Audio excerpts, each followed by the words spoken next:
Good afternoon, everybody, and welcome to On the Juice, your weekly Expanse episode talk. I'm here. My name is Matt, and I'm here with Michael. Say hello. Hello, everyone. So, the latest episode of The Expanse, Redoubt, episode 604. Would you like to go into who wrote and everything on this one, Mike? Okay, 604 was written by Dan Nowak and directed by Anya Adams, and it's really I think everyone should watch the episode of Tying That Guy because Dan Nowak is actually interviewed there and he talks about the episode in the two episodes he wrote, and it's really interesting and illuminating and a must listen to for all the fans of The Expanse. Okay. So this was, well, I guess let's get into the episode. Yeah, if you haven't seen it yet, there are spoilers. We will be talking about the entire episode, which is the point of the podcast, talking about the episode. So there are spoilers. Big spoilers. And the episode is called Redoubt. Okay, Redoubt. So, one of the most interesting things about this episode is we met a very interesting person, Admiral Duarte, at the beginning. The head of the soldiers on Laconia. He's head of all Laconia because it's a military dictatorship, and there's a whole bunch of issues associated with that. We're not going to go into because it involves the last three novels in the novellas, the novellas Strange Dogs going forward, right? And it's just he's one of the most interesting characters. And honestly, I think at some point I think we've discussed this. We're going to do a villains episode, and we'll be going into more detail about him. So that'll be major spoilers because we're going to be talking about the books if we discuss Admiral Duarte.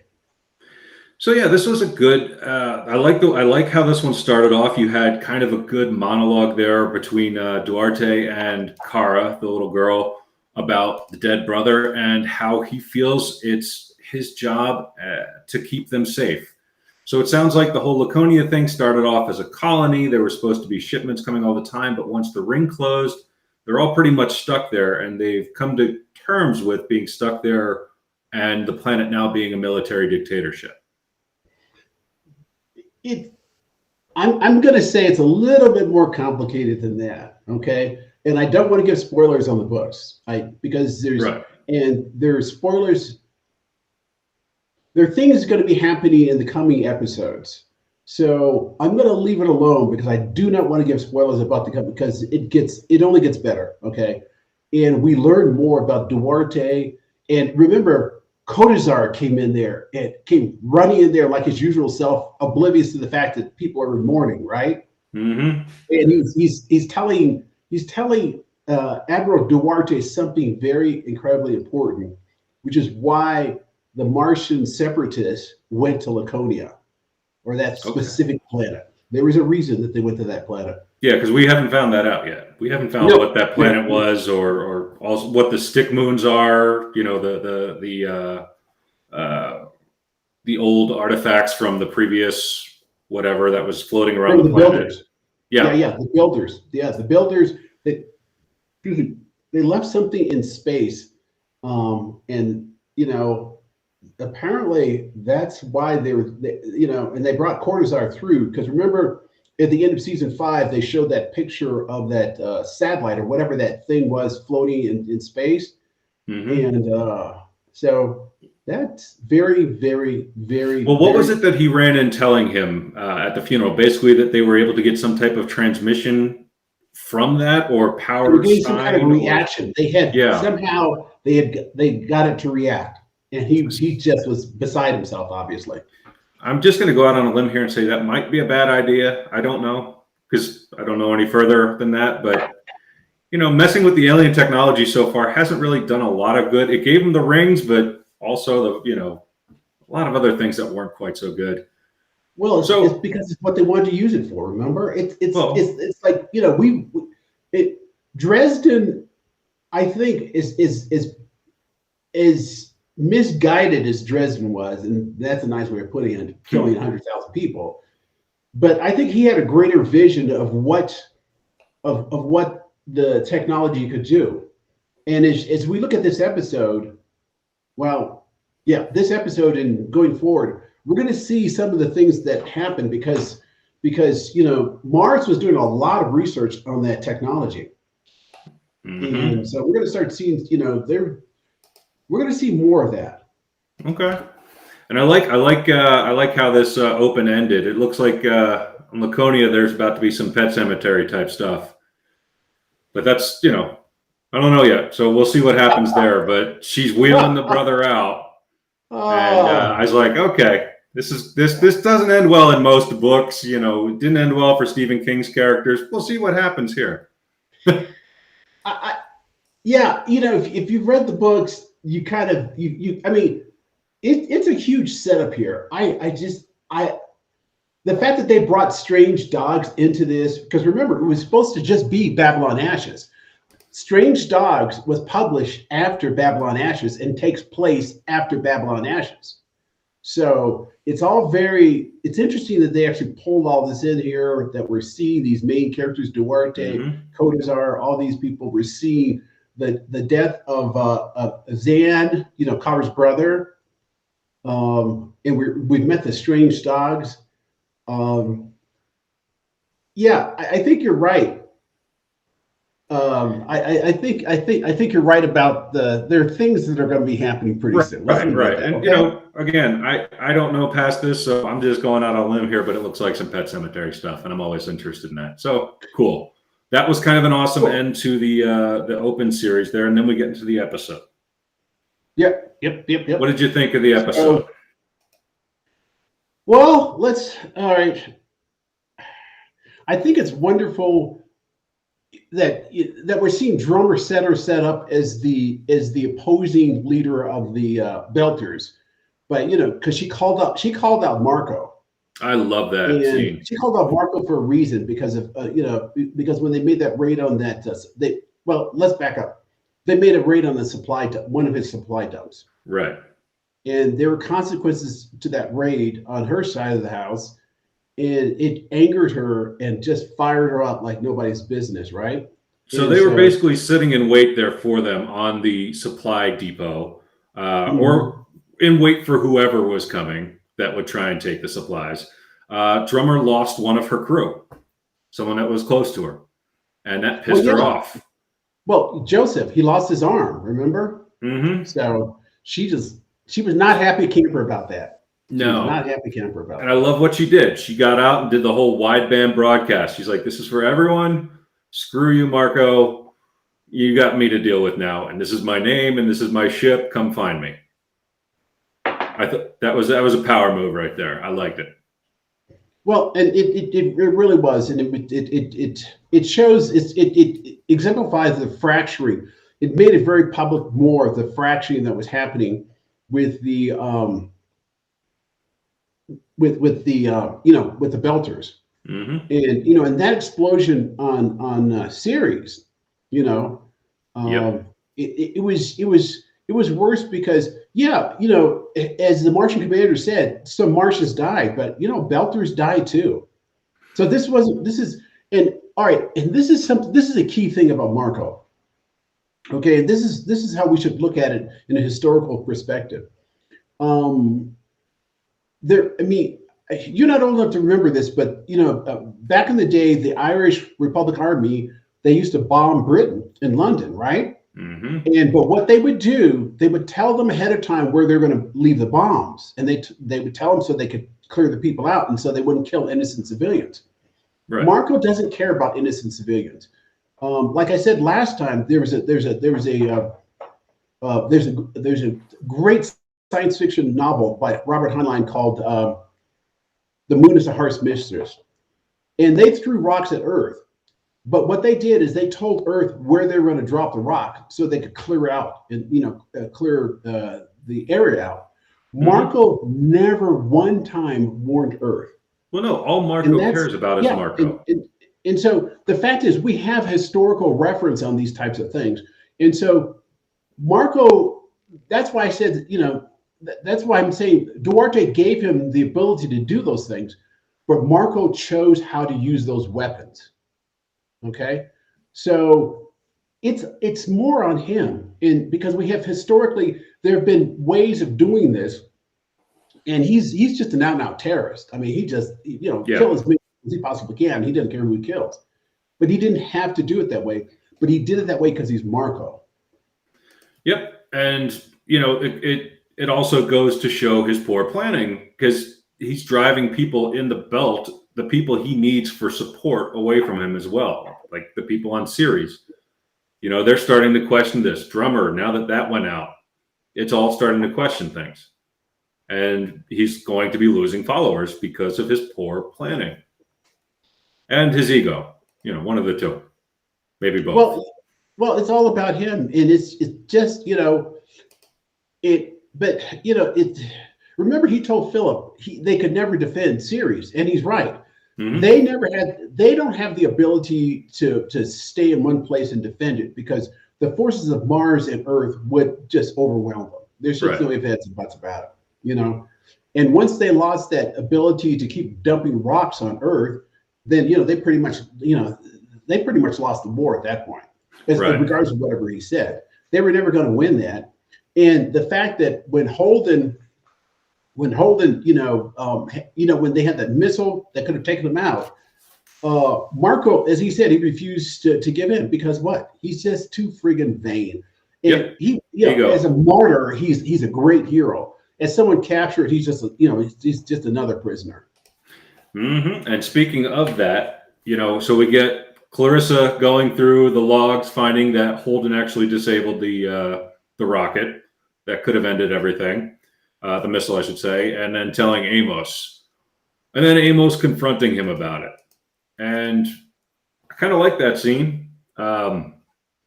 He's just like, what if we're not fighting to win? What are we fighting for? What's the point if we're not going to end this? And I kind of, I get where Holden's coming from, but also not. What do you think? But see, that's the point. They're both right. See, this is one of those complicated adult things. They can both be right and both be wrong at the same time. We forget that things. It's not binary. The reality is, yes, they could have ended it. Well, let's face it, they couldn't have. It wasn't Indian. What they could have done is change the whole thing so that they no longer had a figurehead that they could get behind. But again, Jim remembers. It's you got to remember the personal in all this. It's not like they said. You kill 1 million people, it's a statistic. You kill one person, it's a tragedy. Mm-hmm. And so killing the son, when he saw Philip, he knows that he wasn't sure that Naomi could deal with it. And remember, he and Naomi had a very good conversation about it afterwards. And Naomi told him, "You can't do that for me. I've learned to live with it. You need to learn to live with it too." And she flat out had which I thought was an incredible conversation. It was brilliantly written. The talk between the two of them. I mean, it literally finally we have two adults actually having an adult conversation on television. How often does that happen? Yeah, and then again, like he said, he said he can't be the one to do it, and she's like, "Yeah, I'm okay with it at this point. It has to be done." And that kind of that did set up a nice moment there, though, when I think they're showing at the end when they retrieved the warhead that was still intact on the enemy ship there, and Philip kind of realizes that this was disabled, not a dud. And then you can kind of see it where he's thinking, "Oh, that was my mom that did that." So that's something I think we're going to see more of. Yeah, I think we can assume that he thinks it was his mother's doing, or I don't, would he think it's Holden's doing? I don't know. I don't know the answer to that question, but he would clearly think it was his mother's doing. One last effort to save him. Mm-hmm. And she said to Holden, she went there to save him. She tried her best to save him, mm-hmm. and she just saw that there was nothing she could do. That Marco. Had his tendrils. There's no other way to describe it, tendrils in him, and just was so dug in deep, and it twisted his brain so much there was nothing she could do. Yeah. at the time to save him. But it also made him realize that Marco would have sacrificed them all just for his cause. Exactly, exactly. Because what he could have done, one of the things that Marco could have done is just that he could have said, "I'll turn myself in, but no one else." Right. He could have done that. He could have offered himself up as a sacrifice. But he's willing to let them all die for his Yeah, cause. I can't remember if it was Dan Nowak on the show with Ty and Wes. If he said that, one of the things they talked about is Marco's more than willing to let you die, but he's not willing. He's willing to let you die to save him, but he's not willing to die to save you. Right. Well, obviously, he's too important. It's that ego. He just, in his own mind. So, looking ahead. Marco. Yeah. Yeah, he's Marco. Yeah. So looking ahead, like we touched on, I think there's going to be some conflict here with Philip realizing that his dad's going to let everyone die. And his mom or Holden or one of them actually tried one last thing to not kill him. So that's going to cause conflict. That's going to maybe have a little bit of a redemption arc for Philip, in my opinion, my prediction, whatever you want to call it. We're going to see a little redemption arc for Philip. He's probably still going to die, though. Well, what I like is my prediction. All right, my prediction is that Tadeo is going to do something for Philip that no one else has been able to do. He's going to reach Philip because he's like an ordinary person. He's the typical belter, and as I think as Philip gets to know him, I think he's gonna see something in Tadeo, and I think Tadeo's going to be able to reach his heart, because he's just an ordinary person. And I think that's something that Philip needs. He needs, because Rosenfeld, she's trying to be the peacemaker, but there's just too much going on there for him to deal with. Between her and Marco and him, and all three of them, that's just too strange. But Tadeo's just a working class guy out there just trying to make his way through there, and he has a sense of humor too. You have to admit that whole thing when he was yelling, I was believing him for a second. Do you remember that when he had the I can't get it out, I can't get it out. Mm-hmm. I believe him, and then Phil freaks out. But that's a sense of humor. He has a sense of humor, and that's what Philip needs. He needs just ordinary people treating him as an ordinary person, as a person who has a job to do, as a typical belter, as opposed to Marco's son. I do find it funny that he's like, well, it's your ship, so I'll do what you say. But then he still tries to take charge occasionally. Then he's like, oh no, it's your ship, or it's your skiff, your rules. But it's like, yeah, it's not going to be that way, Philip. Well, but and then Tadeo, the whole thing with his brother and just the his whole I like that story about his brother. His brother's an atypical belter because he can't go out. He gets sick. He gets vertigo, so he has to stay on the station. So he's almost like being planet bound, Mm-hmm. And that's not a belter. But he helped save his brother, and so for Tadeo that meant a lot, And he wanted to find out what's going on with his brother back there on Ceres. Right. And again, what that does is brings Philip's brain back to Ceres again. And the fact that they left them and that they left that bomb there that hurt so many, belters. Not that they just left them to starve and, possibly lose all oxygen. They actually put a bomb there too, to kill a bunch of people, their own people, including maybe his brother. Yeah. And the other thing too is, remember, one of the things they talked about with those supply ships are those supply dumps, or whatever those things, the supply dumps. We'll call them supply rotating, dumps. Yeah. They have to use space, but they're still supply dumps. But remember, one of the things that I think that the other captain said is that there was sufficient amount of food in those supply dumps so that they could have actually fed Ceres. Yep. Yeah, that was mentioned briefly. It's like, okay, but we're not. But that's a key point. It's to me, that's a key point. Mm-hmm. Yeah, I mean, it just goes to show what's important to Marco. Mm-hmm. Marco. Yep, exactly. Nothing but Marco, his cause, and him. So yeah. Looking ahead, I think. Go ahead.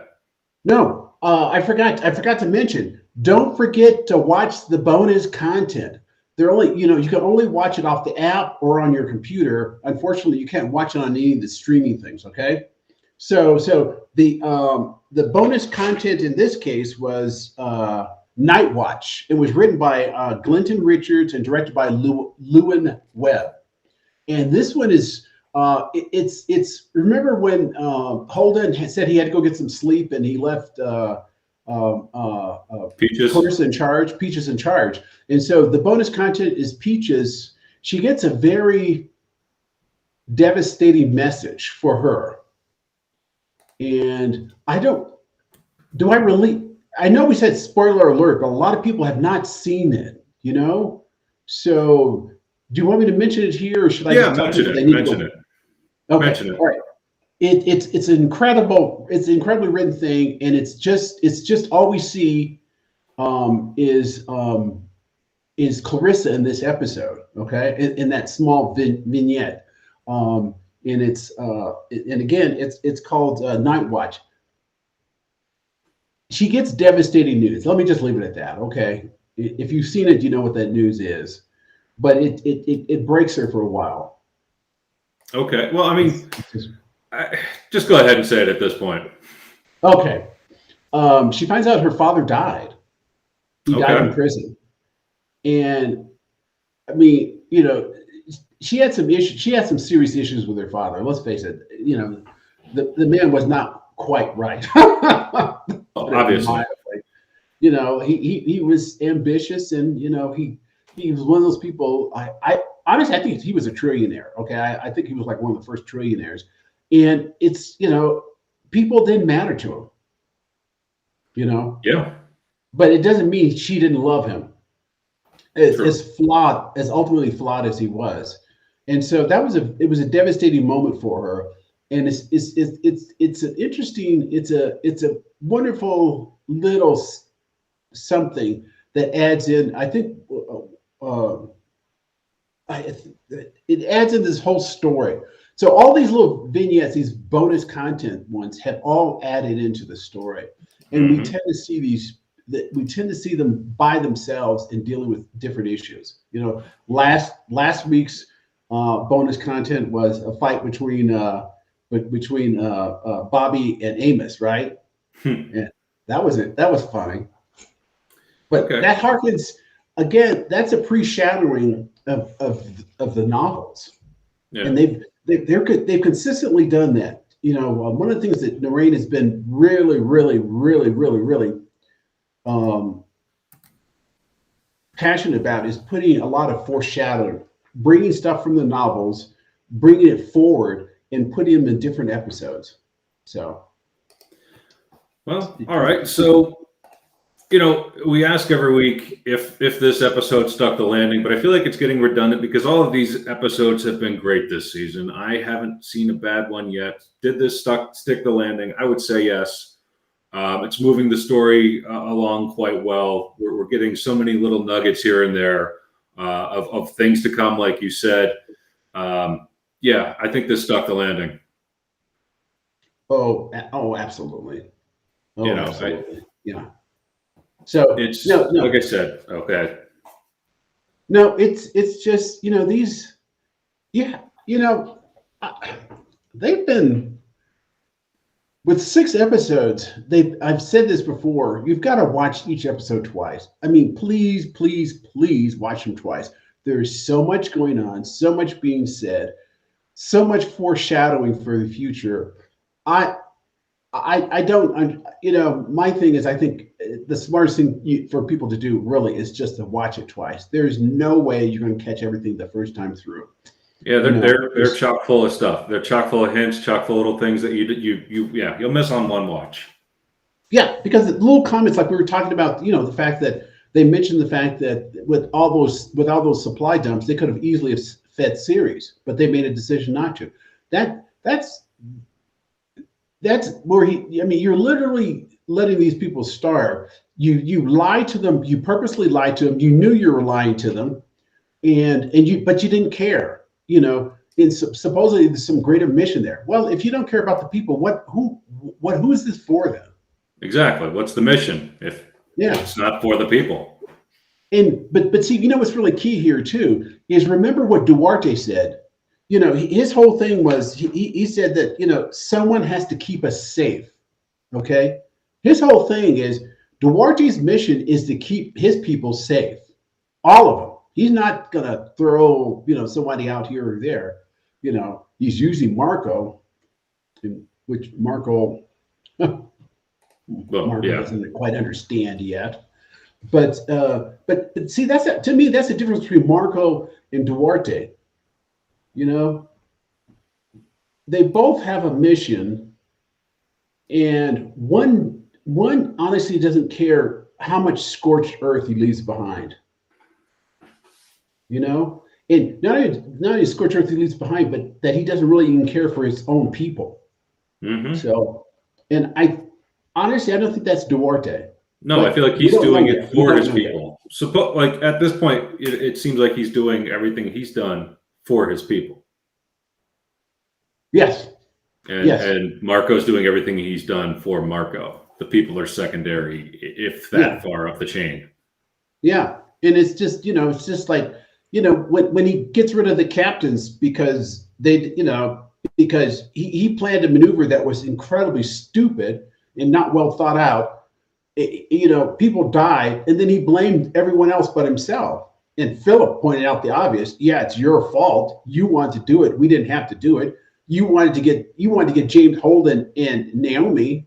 I mean, it's just he's a bad leader, and he's just full of ego. Oh, he's petty. That's the nicest thing I can say. We're not supposed to use curse words, and so I'm not going to use a curse word. But you don't want to offend Brandon, so no curse words. Yeah. No, Marco makes you want to use bad words. He does. He's just wrong. He's a jackass. Let's leave it at that. Yeah. Hey, but at the same time, as remember, Ashford pointed out, he's very charismatic, and he tells people like Sirius, he told them what they wanted to hear, not the truth. Right, and then he bombed them and took all their water and air. Yeah. So he didn't even care about it. And then he left this. Not only took the water, air, he took the water and their food, but he left the station a mess too. Yep. On top of that, so it's like, so he says it becomes an inners problem. No, they're your people. Why? It's like he doesn't have. It's funny though. You keep coming back to that. Like he doesn't have people. He's just Marco, and all he cares about is Marco. He's just using this group to get what Marco wants. They're not really his people. He didn't care if he kills them, kills all of them, whatever, as long as he gets what he wants. Yeah. It's just Okay, so all in all, how do you want to tie this up? Great episode. It moved the story along. So yeah, I don't know. Do you want to try and tease anything that'll be ahead on future shows that we're going to do here? And I don't mean spoilers. I mean, like, you've talked about a couple of episodes we're going to do here about the villains or other things like that. Well, we have 2 episodes left, don't we? That's all. Yes, we do. Yeah. Okay, how about this? All right, no spoilers, but I'm going to give you the titles. And the titles don't ruin anything, okay?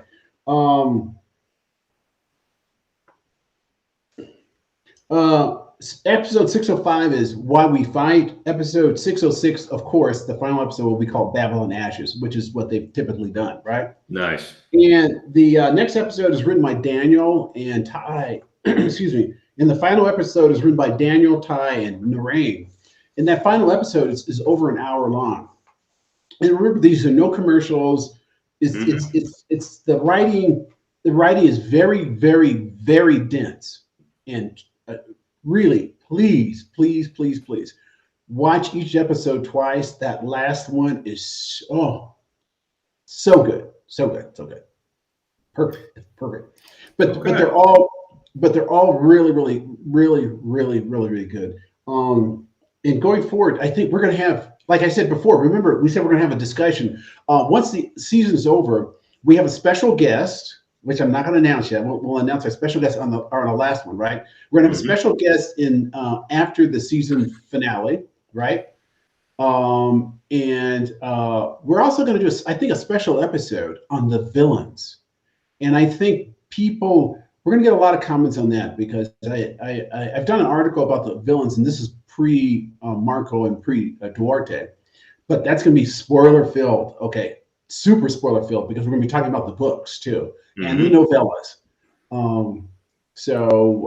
That should be really good because there's been a lot of discussion about the villains and who's killed whom and who's been responsible. And like I said, one of the things I pointed out earlier, remember, we have history telling us how some people have done this whole terrorist thing, right? And we've had other science fiction telling us how it's been done too. So it gives us perspective because I think we need perspective on this because I noticed that some people have blamed Marco for everything, or no, they said that Duarte is as equally responsible as Marco. Well, if I give you a gun and you shoot someone, am I responsible? But if I know you're crazy and I give you a gun, yeah, I have more responsibility, knowing I gave a gun to a crazy person. A little bit. Responsible gun owner, right? You give him a gun, okay. He puts it up on the shelf. He goes out hunting. He puts it back up on the shelf when he's done with it, cleans it, puts it back where he's supposed to put it, right?